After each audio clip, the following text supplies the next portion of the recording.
Hi, I'm theciaellis and welcome to Grandma's Homestead. Okay, a couple weeks ago, Diane and I got to go up to Mansfield, Missouri and go visit Laura Ingalls Wilder's homestead place.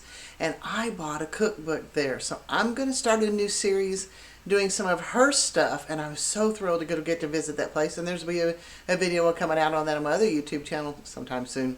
But today, we're going to make Laura Ingalls Wilder's Meatloaf Supreme, and I'm excited, I have to admit.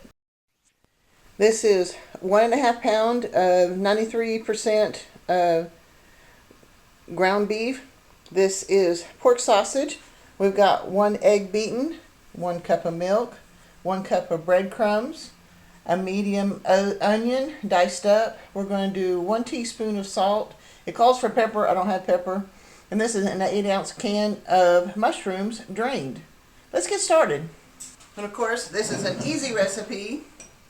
We've got the ground. I'm going to do the eggs just a little bit more.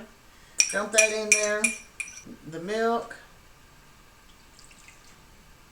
The breadcrumbs. The onions.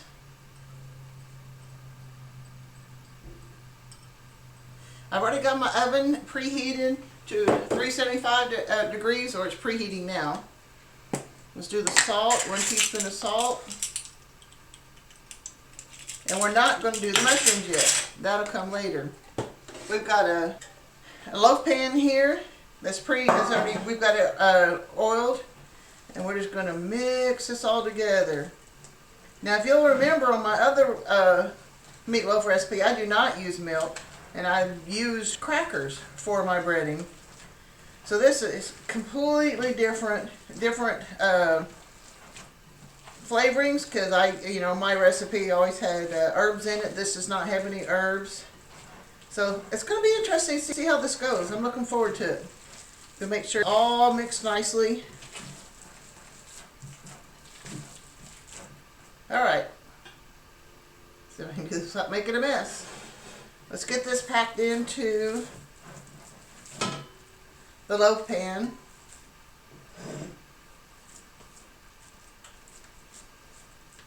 Smooth it out.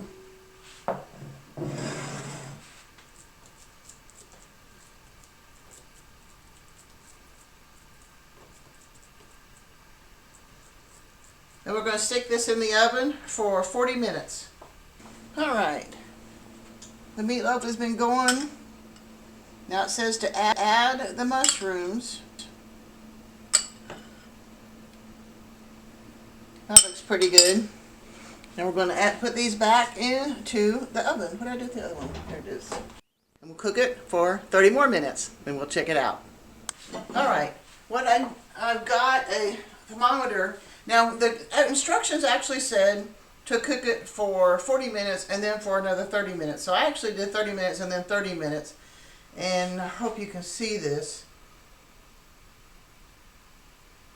That is 179 degrees, 180 degrees in the middle of this thing. So honestly, I don't think it even needed as much as that. We'll find out though. I mean, but to me it sounds like it definitely had enough time to cook. It smells good though. I'm going to see if I can get this out of here without making too huge a mess.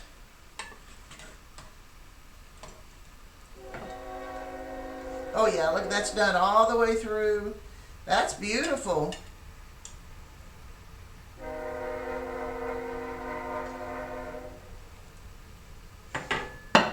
So now that's interesting too. I don't know if I can show this part to you too. Because I said it was 93% fat. Just 7% fat. But we still got a lot of liquid here. So I'm wondering if we even needed that much milk. I don't know. This would definitely be good with mashed potatoes. It looks like, oh, you know what we could do with that too? That would make a little bit of an extra gravy. That's pretty though. We'll get a little bit of a bite here, get some meat and some mushroom.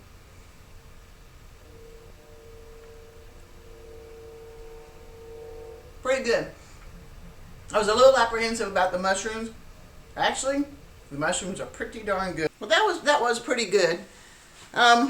I think I would make that one again. I definitely think it would go good with some mashed potatoes and some vegetables and stuff. I have to admit, I'm so stoked to get this cookbook. She had another one, but I only had enough money to buy one cookbook. And maybe, let's work our way through this one. I'm going to do several different types of recipes as we go, but the Laura Ingalls Wilder one is going to be part of my videos in the future too, and I'm looking forward to it. I want to remind you, well, actually, I just want to ask you, leave me a comment. How do you feel about this recipe? What do you use? What do you use on your meatloaf? What is there any other suggestions you have on the meatloaf on it? And how do you feel about the Laura Ingalls Wilder series? All right, guys, I'm excited about this. God bless. I'll see you next time.